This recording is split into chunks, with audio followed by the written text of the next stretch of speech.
Hello and welcome to Bean's Budget Brewery. I'm your host Bean, and let's get into it.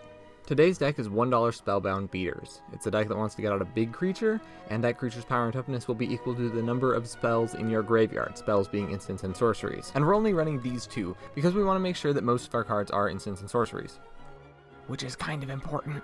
And so we're running Overload, which creates a token as big as the number of spells in our graveyard. And the 1 penny Seize the Storm. Does the same thing, except it doesn't give you one back. And it actually hits the graveyard, because I didn't read the last line of text.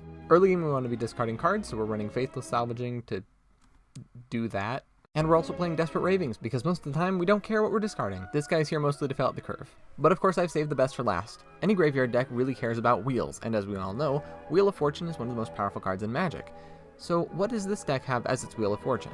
Well, it has Channel Force. And now I'm going to talk about Channel Force for like a full minute, so just fair warning. Now, normally you'd think, oh, well this card looks really good. If you have 5 cards in hand, you discard 5, draw 5, and you get to deal 5 damage. And it's so good. Wow. But if you've ever played against a deck that has counter spells, you'll know that they can counter this, and you've just discarded 5 cards, and that's it. You've discarded 5 cards and cast a spell only to have nothing happen. A void, it's meaningless, nothing exists, you failed. And that's why this card is 1 penny. But price should never really be a good judge of power, because power is contingent on context. And in the context of this deck, this card is probably the most powerful card. But we actually win the game by just attacking with our big creatures. And yeah, I know, they can get removed. It's okay. We've got a plan for that. We've got a plan for everything. I know, Reckless is probably a better plan, but that's not the plan we're going with. Because Punch. And then we copy it with Cooperate, so we get 2 punches.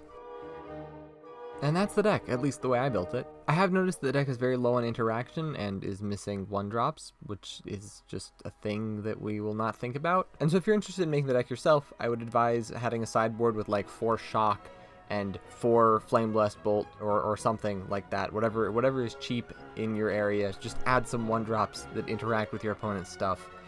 If you can afford it, add 4 Fiery Temper.